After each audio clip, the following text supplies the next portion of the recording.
कैसे हो आप लोग? अच्छे ही होगे आई होप। लास्ट टाइम हमने जो डी एंड एफ ब्लॉक की सीरीज़ स्टार्ट की थी, अकॉर्डिंग टू दैट सीरीज़ मैं सेकंड वीडियो लेके आया हूँ। जैसे कि हमने फर्स्ट वीडियो में देखा था कि introductory part and electronic configuration of D and F block element. तो आज का वीडियो रहेगा, आज के हेडिंग ही आपने देख के पहचाना होगा कि that heading is general characteristic of 3D series and और ट्रांजिशन एलिमेंट्स। तो आई होप कि अगर लास्ट टाइम आपको वीडियो पसंद आया होगा तो प्लीज़ कमेंट बॉक्स में कमेंट कीजिएगा, चैनल सब्सक्राइब कीजिएगा और मैक्सिमम शेयर कीजिएगा। ओके, तो नाउ चलते हैं आज के वीडियो की तरफ, आज के टॉपिक की तरफ कि general characteristic of transition elements. तो हम फर्स्ट देखेंगे इसमें एटॉमिक रेडाई। एटॉमिक रेडाई की बात करेंगे। जैसे कि मैंने यहाँ पे ऑलरेडी कुछ गिवन डाटा निकाल के रखा है मैंने, तो गिवन डाटा यहाँ पे क्या दिया है वो समझ लेते हैं। पहले तो 3D सीरीज दी है, 4D सीरीज दी है, 5D सीरीज दी है। इनके सब के एटॉमिक रेडाई इन एंगस्ट्रॉम में बताया गया है। तो हम देखते हैं एटॉमिक रेडाई को पढ़ने की कोशिश करते हैं। तो एटॉमिक रेडाई मतलब क्या होता है? अगर मैं एटम की बात करता हूँ तो ऑब्वियसली मैं अगर एक एटम को यहाँ पे ड्रॉ कर लेता हूँ तो आप अगर देखोगे सेंटर पे न्यूक्लियस होता है। अगर मान के चलो it is a valence electron, मैं इसको वैलेंस इलेक्ट्रॉन बोलता हूँ। तो नाउ हियर एटॉमिक रेडाई मतलब क्या हुआ? It is the distance from nucleus to valence electron. This distance from nucleus to valence electron it is called atomic radii. इसको ही बोलेंगे एटॉमिक रेडाई बोलेंगे इसको। तो ये एटॉमिक रेडाई एक्चुअली अगर हम देखेंगे पीरियोडिक टेबल में अगर पीरियोडिक टेबल में बात करेंगे तो now here the atomic radii is one of the from the periodic table left to right in periodic table की बात कर रहा हूँ मैं। Increases and top to bottom in periodic table, modern periodic table decreases. ये चीज़ आपको याद रखनी है। तो ये था इन पीरियोडिक टेबल का जनरल ट्रेंड था। ओके, तो अगर हम मान के चलते हैं कि लेफ्ट टू राइट अगर मूव होते हैं, लेफ्ट टू राइट हर एक सीरीज में, तो अकॉर्डिंग टू पीरियोडिक प्रॉपर्टी, अगर पीरियोडिक प्रॉपर्टी की अगर बात करते हैं हम, लेफ्ट टू राइट क्या होना चाहिए? एटॉमिक रेडियस डिक्रीज होना चाहिए। तो अभी हमने इनको ट्रांजिशन एलिमेंट बोला है भाई, ट्रांजिशन एलिमेंट बोला है तो ये ऐसे एलिमेंट हो गए, नॉर्मल प्रॉपर्टी थोड़ी शो करेंगे। इनके थोड़ा अलग बिहेवियर है, मतलब इनका अलग ही टशन है, ऐसे मान के चलो। मतलब होता क्या है, इनमें थोड़ा वेरिएशन से हम उस वेरिएशन को पढ़ेंगे। But before going the variation मैं दो चीज़ें आपको बताना चाहता हूँ कि अगर मुझे एटॉमिक रेडाई की बात करनी होगी तो मुझे इफेक्टिव न्यूक्लियर चार्ज पता होना चाहिए। और सेकंड बात, मुझे शील्डिंग इफेक्ट, उसको हम स्क्रीनिंग इफेक्ट बोलेंगे। ठीक है, शील्डिंग इफेक्ट और स्क्रीनिंग इफेक्ट, ये दो चीज़ें पता होनी चाहिए। दोनों इफेक्ट्स एक दूसरे के अपोजिट है। मतलब मान के चलो एक अगर साउथ हो गया तो एक नॉर्थ हो गया, इस टाइप से। मतलब दोनों का बिहेवियर अलग टाइप का होता है, दोनों का इफेक्ट अलग टाइप का होता है। इफेक्टिव न्यूक्लियर चार्ज मतलब it is a charge on nucleus पे जितना बड़ा चार्ज होगा, जितना एटॉमिक नंबर इंक्रीज होगा उस एलिमेंट्स का, तो पॉजिटिव चार्ज उतना ही डेंस होगा न्यूक्लियस के अंदर। And obviously valence electron strongly attracted toward the nucleus, strongly pulled toward the nucleus, obviously atomic size decreases. तो मैं बोल सकता हूँ कि effective nuclear charge it is one of the charge on the nucleus which are pull the electron towards itself and decrease the atomic radius, atomic size decrease होगी। तो shielding effect में होता क्या है? देखो एक्चुअली शेल्डिंग इफेक्ट की बात करूंगा मैं, तो अगर इस सीरीज के लिए बोलूँगा मैं तो आपको पता है मैं n-1d और नेक्स्ट जो हुआ था n-s ऑर्बिटल लिए थे हमने, दो ऑर्बिटल लिए थे n-1d और ns। तो इनमें होता क्या है? अगर मैं n-s के इलेक्ट्रॉन देखता हूँ और d के इलेक्ट्रॉन 2, 3 इलेक्ट्रॉन, 4 इलेक्ट्रॉन रख दो आप, ये क्या करते हैं? दिस इलेक्ट्रॉन रिपल्शन होता है। राइट, रिपल्सिव फोर्स होता है, ये इलेक्ट्रॉन इसको पुश करेगा दूर, ये इलेक्ट्रॉन इसको इस टाइप से पुश करेगा, तो होगा क्या कि this one of the ns electron n-d electron में क्या होगा, रिपल्शन होगा, obviously this electron are go away from each other, तो obviously this electron protect from effective nuclear charge, है ना, जो ये इलेक्ट्रॉन था लास्ट वाला इफेक्टिव न्यूक्लियस से प्रोटेक्ट हुआ, किससे, इन इलेक्ट्रॉन से प्रोटेक्ट हुआ, मतलब ये एक्चुअली स्क्रीन करके एक्ट हो रही है, it is a screen between this valence electron, अगर लास्ट इलेक्ट्रॉन बोलूंगा मैं, एंड दिस न्यूक्लियस, तो ऑब्वियसली इसको बोला गया स्क्रीनिंग इफेक्ट भी बोलते हैं, स्क्रीनिंग इफेक्ट बोला गया है इसे। Okay, now this are the important to us.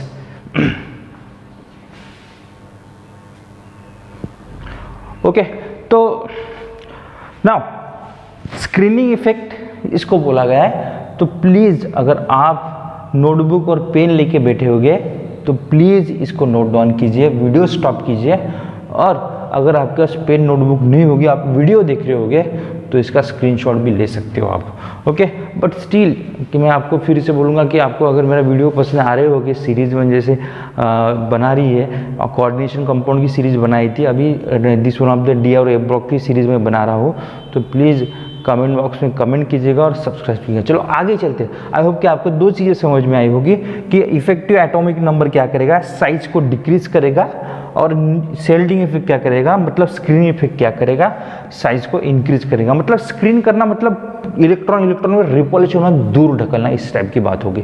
Okay, चलो तो हम देखते हैं कि इस ट्रांजिशन सीरीज में क्या होता है। तो हमने जैसे कि एक जनरल प्रॉपर्टी देखी थी, जनरल प्रॉपर्टी मतलब क्या था, लेफ्ट टू राइट अगर मॉडर्न पीरियोडिक टेबल में मूव होते हैं तो एटॉमिक नंबर इंक्रीज होता है, एटॉमिक नंबर इंक्रीज हुआ तो left to right,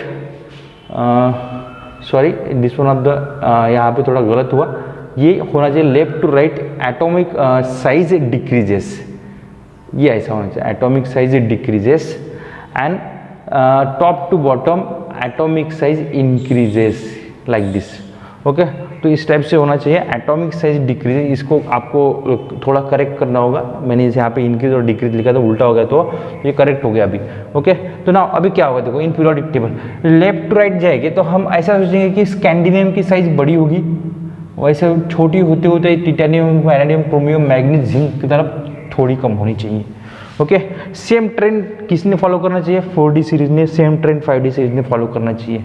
okay, but still इनमें होता क्या है ना, अकॉर्डिंग टू द क्राइटेरिया अगर हम देखेंगे यहाँ पे कि हियर द स्कैंडिनियम की साइज इतनी, मान लो इतनी बड़ी है 1.44, और थोड़ी मैग्नीट्यूड इसकी डिक्रीज हो गई, क्यों, क्योंकि एटॉमिक नंबर बढ़ गया, ये 21 था, ये 22 था, obviously effective nuclear charge increase हुआ, न्यूक्लियस का चार्ज इंक्रीज होगा, क्यों, एटॉमिक नंबर बढ़ गया। तो वैनेडियम की थोड़ी उससे कम मैग्नीट्यूड हो गई, देखो डिफरेंस क्या है, 1.44, 1.32, 1.22 एंगस्ट्रॉम में, क्रोमियम तक थोड़ी कम होगी।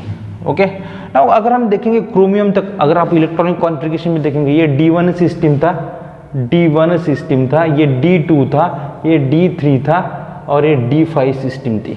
ठीक है, अगर आप देखोगे D1, D2, D5, D2, D3, D5 system थे, मतलब up to chromium D electron कम थे मान के चलो ना। आफ्टर द मैग्नीज, मैग्नीज से लेकर कॉपर तक बोलूंगा मैं, इस कॉपर तक, मैग्नीज मतलब कॉपर, क्रोमियम के बाद मैग्नीज, आयरन, कोबाल्ट, निकेल, इनमें क्या हुए, डी इलेक्ट्रॉन इंक्रीज होना स्टार्ट हो गए। मतलब ये बोलूंगा मैं there the D5, D6, D7, D8, D10। ठीक है, मतलब जैसे electron n-1 D electron increase होना स्टार्ट हो गए, तो मैं बोल सकूंगा यहाँ पे आपने अगर इस पार्ट को अगर आपने अंडरस्टैंड किया होगा, इसको निकाल लेता हूँ मैं। नाउ हियर आप अगर देखोगे, नाउ इन दिस केस क्या होगा कि यहाँ पे this are the chromium to copper बोल सकोगे आप, chromium to copper, the n-1 और n-1 से मैं बोलूँगा 3D इलेक्ट्रॉन इंक्रीजेस। अगर 3D इलेक्ट्रॉन इंक्रीज हुआ तो शेल्डिंग इफेक्ट स्टार्ट वर्किंग, मतलब क्या होगा कि शेल्डिंग इफेक्ट भी स्टार्ट हो रहा है और प्लस इफेक्टिव न्यूक्लियर अगेंस्ट में इफेक्टिव न्यूक्लियर चार्ज दोनों क्या हुए, साइमल्टेनियसली ग्रोथ होने लगे, साइमल्टेनियसली वर्क करने लगे, बट अपोजिट इन मैग्नीट्यूड, दोनों की मैग्नीट्यूड सेम की। मतलब एक इफेक्टिव न्यूक्लियर चार्ज क्या बोल रहा है कि भाई मैं तो साइज डिक्रीज करके रहूंगा, और ये शेल्डिंग इफेक्ट स्क्रीन इफेक्ट क्या बोल रहा है, भाई नहीं साइज तो मैं इंक्रीज करके रहूंगा। तो इनमें ही हुआ झगड़ा होने के बाद क्या हुआ, दोनों की इफेक्ट, दोनों का पावर सेम रहा, तो हुआ क्या, क्रोमियम से लेके कॉपर तक ये साइज नियरली कांस्टेंट रही।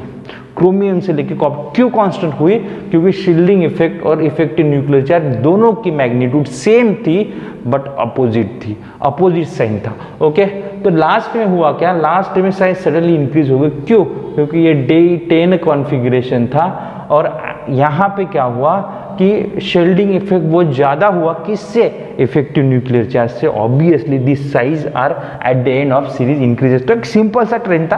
क्या ट्रेंड था, आप अगर देखोगे ऑन द अकाउंट ऑफ, अगर 2 इफेक्ट देखोगे, इफेक्टिव न्यूक्लियर चार्ज और शेल्डिंग इफेक्ट, इसके 2 बेसिस पे अगर हम डिस्कस करेंगे तो क्या होगा कि स्कैंडियम से लेके क्रोमियम तक साइज कम हुई, क्यों, because of the increasing in effective nuclear charge. वैसे डी इलेक्ट्रॉन कम थे, क्रोमियम से इलेक्ट्रॉन बढ़ने लगे, वैसे दोनों मैग्नीट्यूड मतलब इफेक्टिव न्यूक्लियर चार्ज और this one of the shielding effect, दोनों का मैग्नीट्यूड सेम था मगर अपोजिट डायरेक्शन में था। तो हुआ क्या कि इनकी साइज क्रोमियम से लेके कॉपर तक नियरली सेम रही और हम ऐसे बोल सकते हैं नियरली कांस्टेंट हुई। तो last end of the series क्या हुआ, डी इलेक्ट्रॉन सडनली बढ़ गए तो इफेक्टिव न्यूक्लियर चार्ज कम हो गया और शेल्डिंग इफेक्ट बढ़ गया तो साइज बढ़ गई। सिंपल सी बात है। Same trend follow in case of the 4D series. Same trend जैसे यहाँ पे फॉलो हुआ, जैसे कि मैं बोलूँगा कि मोल्बिडियम से लेके ये सिल्वर तक साइज कांस्टेंट रही, ओके, और एट्रियम से लेके मोल्बिडियम तक साइज डिक्रीज हुई और लास्ट एंडिंग को साइज इंक्रीज हो गई, ओके। बट अगर आप देखोगे, आप कंपेयर करोगे कि अगर मैं यहाँ पे इस सीरीज की बात करता हूँ, सेम तो ट्रेंड होगा, बट एक्चुअली अगर हम इसमें जाएंगे, दिस आर द ग्रुप में जाएंगे तो ग्रुप में क्या होगा, एक्सेप्टेड क्या होगा, ग्रुप में डाउन द ग्रुप जाते हैं तो साइज इंक्रीज होती है। बट हुआ क्या कि 4D और 5D सीरीज, इन दोनों की साइज नियरली सेम मिली हमको। Down the group size increase होनी चाहिए थी, तो हमने मान लिया कि 3D की साइज कम थी, 4D की साइज ज़्यादा थी, बट 5D की साइज एक्सेप्टेड क्या होनी चाहिए थी, मोर होनी चाहिए थी। मगर हुआ क्या, 4D और 5D की साइज सेम मिली। इसका रीज़न है, ये लैंथनम 57 था और ये था हॉफनियम, दिस आर द 72 था। तो इससे हुआ क्या कि इन दोनों के बीच में जो 14 एलिमेंट थे लैंथेनाइड्स, इसके कारण जो लैंथेनाइड कॉन्ट्रैक्शन जनरेट हुआ, lanthanide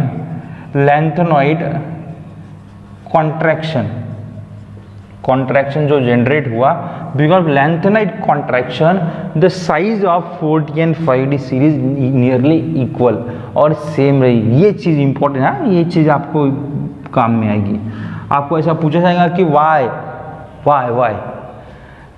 4D and 5D series की, दोनों सीरीज की नियरली एटॉमिक साइज थी, बिकॉज लैंथेनाइड कॉन्ट्रैक्शन, उसमें लैंथेनाइड के 14 एलिमेंट को निकाला गया था, at the bottom of periodic table रखा गया है, ओके। तो अभी देखो सिंपल सी बात है। अगर मैं थोड़ा आगे चलता हूँ कि यहाँ पे आप अगर देखोगे कि मैंने जैसे कि आपको सिचुएशन बताई थी, मतलब एक पिक्चर की स्टोरी जैसे ही हो गया है। क्या हो गया कि पहले तो मतलब ट्विस्ट कैसे आते हैं, है ना, नॉर्मल ट्रेंड अलग होता है। अगर वो नॉर्मल ट्रेंड से पिक्चर बनाया जाए तो सबको पता चलता है eight the end of the क्या होगा, एट द एंड द जो था विलन वो मर जाएगा, हीरो जीत जाएगा। नॉर्मल ट्रेंड है ना। तो ना यहाँ पे नॉर्मल ट्रेंड नहीं है, यहाँ पे ट्विस्ट है, अलग है। क्योंकि at the middle of series क्या हुआ, साइज कंटिन्यूसली डिक्रीज हो गई। मतलब और एक चीज बता रहा हूं मैं, इनका मैग्नीट्यूड का जो डिफरेंस था साइज का वो सबसे कम था, एकदम ज्यादा डिफरेंस से नहीं हुआ। ओके, सेकंड चीज क्या हुई कि सडनली क्रोमियम से लेके कॉपर तक कांस्टेंट मिली। हो गया ट्विस्ट, है ना, पिक्चर में कहानी में ट्विस्ट आ गया। कैसे भाई, कौन थे, दो लोग थे ऐसे, दो इफेक्ट थे ऐसे कि जिन्होंने इस कहानी में ट्विस्ट डाल दिए। एक था इफेक्टिव न्यूक्लियर चार्ज और दूसरा था शेल्डिंग इफेक्ट, जो कि दोनों की मैग्नीट्यूड पावर सेम थे भाई, अपोजिट डायरेक्शन में थे, इसीलिए कांस्टेंट रहा।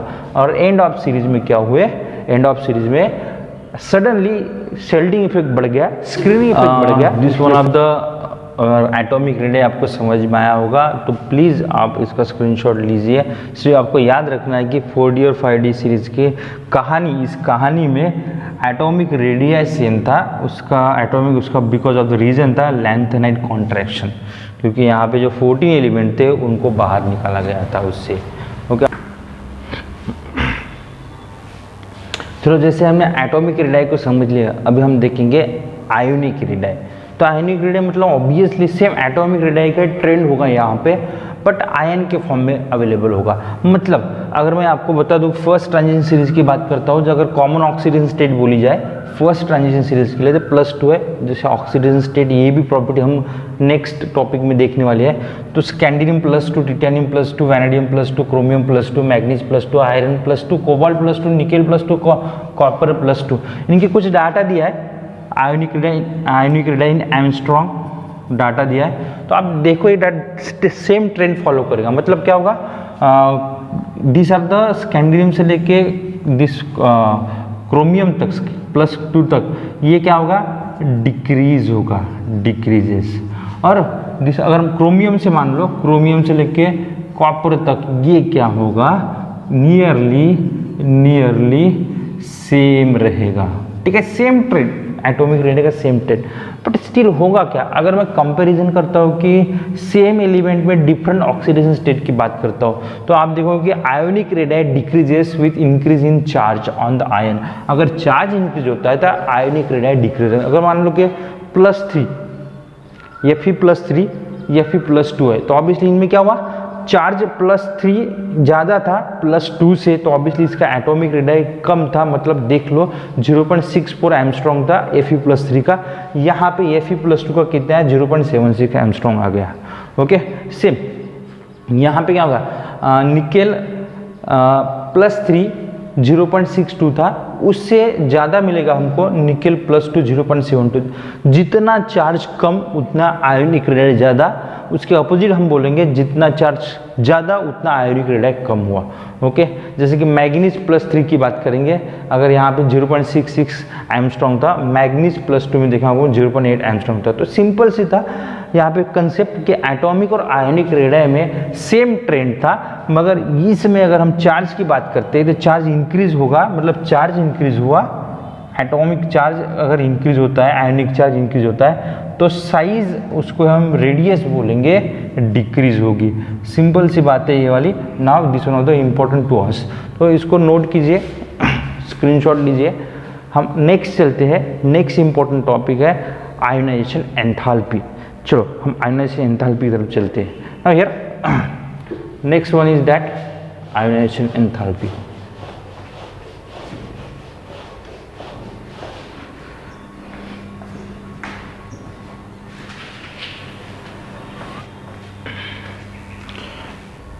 नाउ हमने आयोनिक रेडिया के बाद अभी हम देखेंगे third point, ionization enthalpy, ionization energy. अभी आयोनाइजेशन एंथैल्पी मतलब क्या होती है, तो कोई गैसीय state 1 mole of an atom अगर हो गए इन गैसीय स्टेट, ये न्यूक्लियस होगा, ये इलेक्ट्रॉन हो गया, इन गैसीय स्टेट जनरली हम इसको ऑब्जर्व करते हैं। और जब 1 मोल की बात करते हैं तो amount of energy required to remove this valence electron in गैसीय state, that amount of energy is called ionization enthalpy बोला गया है। लास्ट इलेक्ट्रॉन रिमूव करने के लिए अमाउंट ऑफ एनर्जी कितनी लगेंगी, that is a simple ionisation enthalpy. Okay, तो ये आयोनाइजेशन एंथैल्पी एक्चुअली किस पे डिपेंड होती है, साइज के ऊपर डिपेंड होती है। तो जितनी साइज कम होगी, साइज मतलब एटॉमिक रेडियस अगर कम होगा, आयोनाइजेशन एनर्जी एनर्जी ज़्यादा होगी, आयनाइजेशन एनर्जी, ये याद रखना है। ओके, तो हम देखते हैं अगर साइज़ के हिसाब से थोड़ा ट्रेंड देखते हैं तो आपको पता है कि size obviously decreases from scandium two chromium, chromium तुम डिक्रीज हो गई। तो ये था 3D सीरीज़, ये थी 4D सीरीज़, ये थी 5D सीरीज़, और यहाँ पे ज़्यादा किलो जूल पर मोल ये वैल्यू दी है आपको यहाँ पे आयनाइजेशन एंथैल्पी की। तो अब अगर देखोगे यहाँ पे कि जिसकी आयनाइजेशन एंथैल्पी की वैल्यू थोड़ी इंक्रीज होते जा रही है, थोड़ी, मतलब नॉट मच डिफरेंस, ठीक है, नॉट मच डिफरेंस। वैसे आप अगर देखोगे यहाँ से, अगर आप यहाँ से देखोगे आयरन, कोबाल्ट, निकेल, कॉपर तक, यहाँ पे भी इनकी नियरली थोड़ा स्लाइटली डिफरेंस मिल रहा है आपको, बिकॉज ऑफ ये दोनों हम आयनाइजेशन एंथैल्पी देखेंगे। देखो अब 331, 356, 631, 656, 650, 652 किलो जूल पर मोल। तो इनके मैग्नीट्यूड में जो जितना चेंज है आयनाइजेशन एंथैल्पी के, that is a very small. वैसे आप देखोगे आयरन, कोबाल्ट, निकेल, कॉपर तक जाओगे तो इनमें भी आयनाइजेशन एंथैल्पी क्या हुई थी, इनमें भी आयनाइजेशन एंथैल्पी थोड़ा चेंज हुआ, थोड़ा मैग्नीट्यूड, बट नॉट प्रॉपरली। इनमें प्रॉपरली इतना इंक्रीज और डिक्रीज चेंज नहीं मिला। तो ये दोनों फैक्टर कैसे हम एक्सप्लेन करेंगे, दोनों factor on the basis of, एक तो इफेक्टिव न्यूक्लियर चार्ज एंड दूसरी बात थी दैट इज द शेल्डिंग, और उसको बोलेंगे हम शेल्डिंग और स्क्रीनिंग इफेक्ट की बात करेंगे।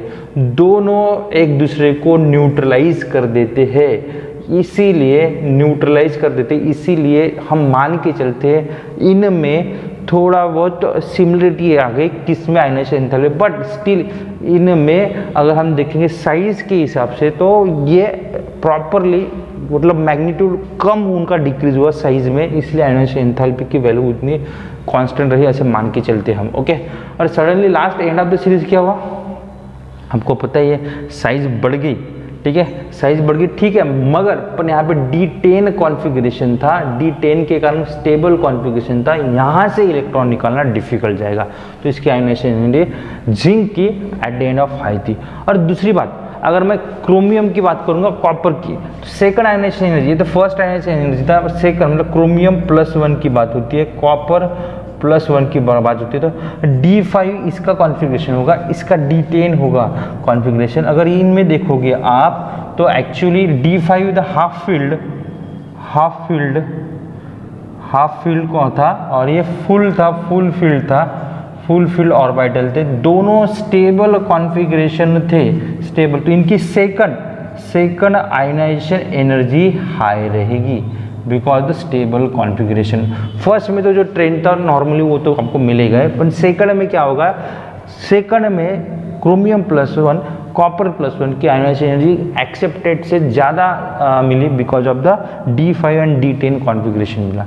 ओके, सेम ट्रेंड अगर आप देखोगे, अगर मैं डाउन द ग्रुप, ट्रेंड तो सीरीज में सेम फॉलो होगा, अगर डाउन द ग्रुप जाता हूँ तो आयनाइजेशन एनर्जी का भी कम होगी, बिकॉज हमने देखा है साइज के हिसाब से। मतलब अगर मैं 3D और 4D की बात करूँगा, 3D और 4D में 4D की आयनाइजेशन एनर्जी ज़्यादा मिली, 4D की आयनाइजेशन एनर्जी ज़्यादा मिली than 3D। Okay, now why this happen, sorry for this here, मैं बोलूँगा कि 3D की आयनाइजेशन एनर्जी, 3D की आयनाइजेशन एनर्जी, 4D की आयनाइजेशन एनर्जी की बात अगर हम करते हैं तो now here this ionization energy it is the most important to us.